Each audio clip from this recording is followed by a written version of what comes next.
మహాగణాధిపతయే నమః. ఓం గురుభ్యో నమః. ఓం శ్రీమాత్రే నమః. పరమేశ్వర స్వరూపమైనటువంటి జ్యోతిష, వాస్తు మరియు ఇతర అనేకమైనటువంటి శాస్త్రములను మనకు అందించినటువంటి మహర్షులకి నమస్కారం. హయగ్రీవ హయగ్రీవ హయగ్రీవేతి యో వదేత్తస్స నిస్సరతే వాణి జహ్నుకన్యా ప్రవాహవత్. అరుణాం కరుణాతరంగితాక్షీం ధృతపాశాంకుశపుష్పబాణచాపాం అనిమాదిభిరావృతాం మయూకైః అహమిత్యేవ విభావయే భవానీం. శ్రీమాత్రే నమః. ప్రేక్షకులకి ఆ లలితాంబిక అమ్మవారి యొక్క అనుగ్రహం పరిపూర్ణంగా కలగాలని మనస్ఫూర్తి కోరుకుంటూ మనం ఈరోజు చెప్పుకోబోయేటువంటి టాపిక్ ఏంటంటే, ప్రతి లగ్నానికి లగ్నం తెలియని వారి రాశి నుంచి కేతువు ఎక్కడుంటే ఎటువంటి శుభ ఫలితాలు ఇస్తాడు, ఏ విషయంలో వీళ్ళు జాగ్రత్తగా ఉండాలి, అందులో ముఖ్యంగా మీ లగ్నానికి శుభుడైతే శుభగ్రహాలతో కలిసి ఉంటే మరింత శుభ ఫలితాలు ఇస్తాడు, అదే శుభుడై పాపగ్రహాలతో కలిసి ఉంటే శుభ ఫలితాలు తగ్గుతాయి. ఇది గుర్తుపెట్టుకోండి. అదేవిధంగా ఆ లగ్నాలు కొన్ని లగ్నాలకు పాప అవుతాడు కేతు. అలా అయి పాపగ్రహాలతో కలిసి ఉన్నప్పుడు మీకు పాప ఫలితాలు మరింత పెరుగుతాయి. శుభగ్రహాలతో కలిసి ఉంటే శుభ ఫలితాలు పెరుగుతాయి, పాప ఫలితాలు కొంచెం తగ్గుతాయి. ఇది ముఖ్యంగా ఫార్ములా. అయితే ఇందులో ఆ ఒక్క గ్రహమే కాకుండా మిగతా గ్రహాల యొక్క కాంబినేషన్ బట్టి ప్రతిదీ కూడా ఫలితం ఇస్తూ ఉంటుంది. ప్రతి లగ్నానికి ఎటువంటి ఫలితాలు ఇస్తారు, ఏ విషయాల్లో జాగ్రత్తగా ఉండాలి ఆ కేతు ఉన్నప్పుడు అనేటువంటి విషయాలను మనం ఒక్కొక్క లగ్నపరంగా తెలుసుకుందాం. అయితే ఈ విషయాలు చెప్తుంది నేనైనప్పటికీ కూడా చెప్పిస్తున్న సాక్షాత్ లలిత అమ్మవారిగా భావిస్తూ తెలుసుకుందాం. మేషలగ్నము, మేషరాశి. మేషలగ్నం వారికి కేతువు ఖచ్చితంగా శుభుడే అవుతాడు. గురువర్గము, శనివర్గం అని ఉంటుంది. ఇందులో ఈ కేతువు కనుక మరి పాప ఫలితాలు ఏమి ఇవ్వడా కొన్ని స్థానాల్లో అంటే ఖచ్చితంగా ఇస్తాడు. అయితే లగ్నంలో ఉన్నప్పుడు మాత్రం మేషలగ్నం వారికి స్పిరిచువల్ యోగాన్ని బాగా ఇస్తాడు. స్పిరిచువాలిటీగా చక్కగా ఉంటారు వీళ్ళు.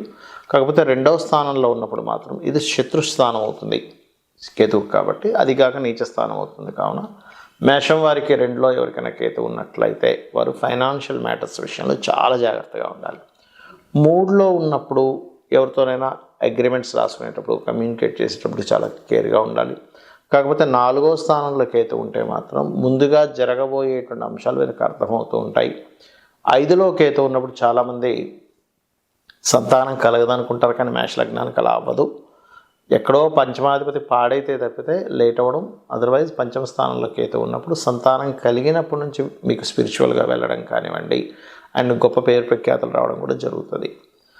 ఆరులో కనుక కేతు ఉన్నట్లయితే పర్టికులర్గా ఇక్కడ పూర్వజన్మ కర్మని రూల్ చేస్తుంటాడు కేతు ఈ ఆరో స్థానంలో ఉన్నప్పుడు. కాబట్టి పర్టికులర్గా ఎవరికైనా అప్పులు ఇవ్వడం తీసుకోవడం ద్వారానే మీరు ఇరుక్కోవడం జరుగుతూ ఉంటుంది.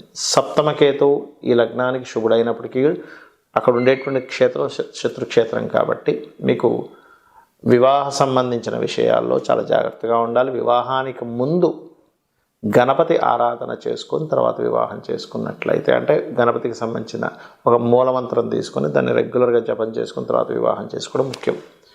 అదేవిధంగా అష్టమంలో కేతు ఉన్నట్లయితే ముఖ్యంగా ఇక్కడ కొన్ని సీక్రెట్ ఆర్గన్స్ రిలేటెడ్ సంబంధించిన విషయాలు, కొంతమంది చూడండి లేడీస్కి మంత్ అయ్యేటువంటి విషయంలో ఇబ్బందులు ఇట్లాంటివి వస్తూ ఉంటాయి. ఇక భాగ్యస్థానంలో కనుక కేతు ఉన్నట్లయితే ఆధ్యాత్మిక విద్యని ఈ జాతకుడు పొందుతాడు.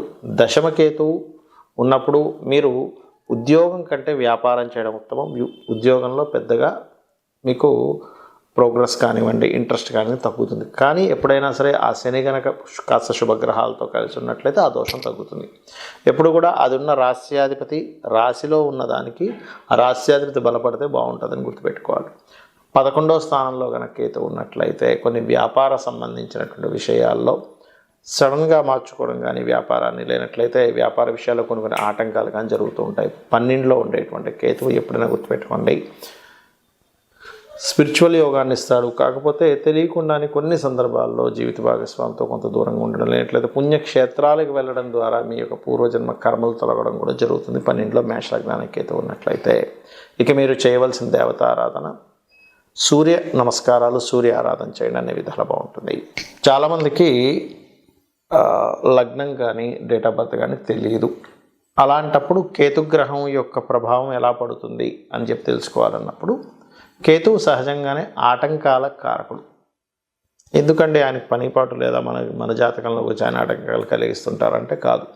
మనం చేసినటువంటి పూర్వజన్మల్లో చేసినటువంటి కర్మ ఏదైతే ఉందో అది ఆటంక రూపంలో కేతు రూపంలో వస్తుంది, గుర్తుపెట్టుకోండి. అంటే పూర్వజన్మల్లో మనం ఎవరికైనా కావాలని ఆటంకపరిచాం, వేరే వాళ్ళు పని చేసుకుని ఉంటే అప్పుడు ఏమవుతుందంటే అది ఆటంక రూపంలోకి వచ్చి ఇబ్బంది పెడుతుంది, గుర్తుపెట్టుకోండి. అలాగే మరొక విషయం ఏంటంటే ఇక్కడ ఈ ఆటంకాలు ఏవైతే ఉన్నాయో ఇవన్నీ తొలగాలంటే మొట్టమొదటిగా కేతుగ్రహం వల్ల జరుగుతుంది అని మీరు ఎట్లా గుర్తుపట్టాలి? ప్రతిసారి ఆటంకం జరుగుతుంది, లేట్ అవుతుందా ఆటంకం అవుతుందా, రెండు రకాలు. ఇక్కడ లేట్ అవ్వడం ఈజ్ డిఫరెంట్, అప్పుడు శని ప్రభావం. కానీ ఆగిపోతుంది, స్ట్రక్ అయిపోతుంది. ఒక రూట్లో దగ్గరికి వెళ్తున్నారు, అక్కడ కంప్లీట్గా స్ట్రక్ అయిపోయింది, మళ్ళీ వెనక్కి తిరిగి రావాల్సి వచ్చింది అంటేనే కేతు. ఎందుకంటే రెట్రో ప్లానెట్స్ అంటారు వాటిని. అలాంటప్పుడు ముఖ్యంగా మీరు చేయవలసింది గణపతి ఆరాధన, ఉలవలు దానంగా ఇవ్వడం, ఇవి చేయాలి. మనకి ఈ కేతు జన్మజాతకంలో మీకు ఉదాహరణకి మీకు అంటే ఫైనాన్షియల్గా ప్రతి దగ్గర ఇచ్చిన ప్రతి దగ్గర స్ట్రక్ అయిపోతుంది అన్నప్పుడు మీరు చేయవలసింది ఏమిటంటే గణపతిని తలుచుకొని మనీ ఇవ్వడం తీసుకోవడం చేస్తున్నాను మీ లైఫ్లో ఎప్పుడైనా. అంటే మీకు డేట్ ఆఫ్ బర్త్ ఉన్నా లేకపోయినా, ఎందుకంటే మీకు అక్కడ కేతు ప్రభావం ఆ రూపంలో ఉందని అర్థం చేసుకోవాలి. లేదంటే నేను ఎక్కడ ఏ ప్రాపర్టీ కొన్నా కూడా నాకు స్ట్రక్ అయిపోతుంది, అక్కడ ఆ ప్రాపర్టీ కొనడమే పేరుకు కానీ అసలు అది పెద్దగా ఎదుగుదల ఉండట్లేదు అంటే మీ పేరు మీద కొనకండి. ఎందుకంటే మీకు 4th హౌస్ కేతు ఎక్కడో పనిచేస్తున్నాడు అని అర్థం. ఏమి మాట్లాడినా అది లిటికేషన్ అవుతుంది అని అనుకుంటే కనుక అలాంటి సమయంలో ప్రత్యేకంగా కేతువు 3వ స్థానంలో ప్రభావం ఎక్కువ చూపిస్తున్నాడు. అలాంటప్పుడు లలితా సహస్రనామాల్లో ఓం కర్పూర వీటికామోద సమాకర్ష దిగంతరాయ నమః అని చేసుకోండి. అలా కాదండి మాకు అసలు వివాహ సంబంధించిన విషయాలు ఇదిగో ఇక్కడ దాకా వెళ్ళి సడన్గా అక్కడికి ఆగిపోతుంది అన్నప్పుడు మీరు గణపతి నామంతో పాటు లలితా సహస్రనామాల్లో ఓం కామేశబద్ధ మాంగళ్య సూత్రశోభిత కందరాయ నమః అని చేసుకోండి. కొంతమందికి అసలు పని చేయాలంటేనే ఇంట్రెస్ట్ లేకపోవడము, ఎక్కడ జాబ్కి వెళ్ళినా కూడా అక్కడ ఏదో కారణం చేత ఆగిపోవడం జరుగుతుంది అనుకోండి. అది 2 కారణాలు అవుతాయి.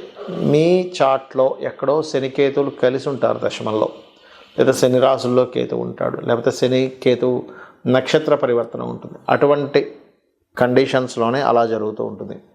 అలాంటప్పుడు రెగ్యులర్గా వెంకటేశ్వర స్వామి ఆలయానికి వెళ్ళడము, లేనట్లయితే రావి చెట్టు ఉంటుంది మనకి ఆలయాల్లో, దాని చుట్టూ ఈ యొక్క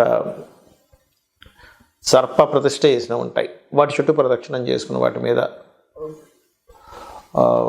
పసుపు నీళ్ళు గంధపు నీరుని అభిషేకంగా చేసి మీరు మీ పనులు మీరు చేసుకుంటున్నట్లయితే ఖచ్చితంగా దాని యొక్క శుభ ఫలితం మీరు చూస్తారు. అంటే అక్కడి నుంచి మీకు ఆటంకాలు అనేటువంటివి తగ్గుతాయి.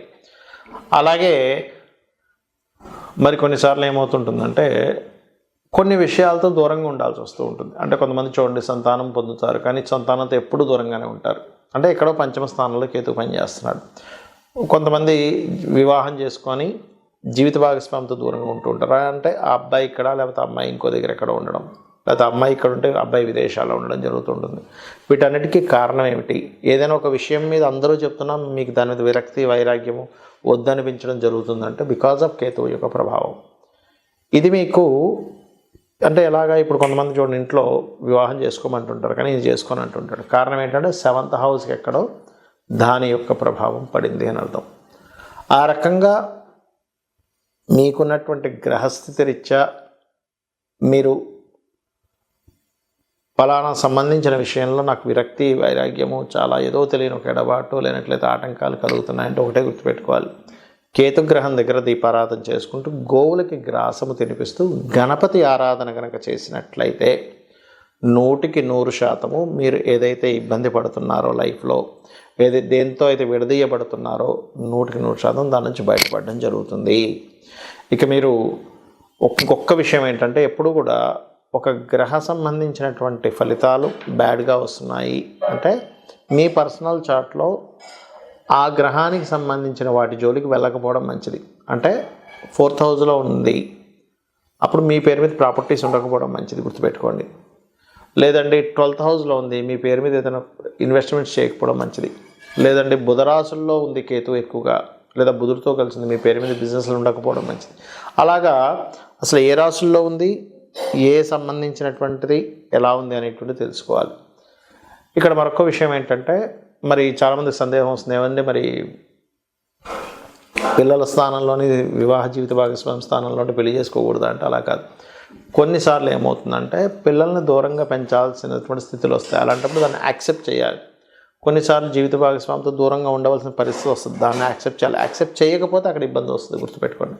ఇక మీరు ప్రతిరోజు లలిత అమ్మవారి యొక్క స్తోత్ర పఠనం చేయండి, అనే విధాలు బాగుంటుంది. శ్రీమాత్రే నమః.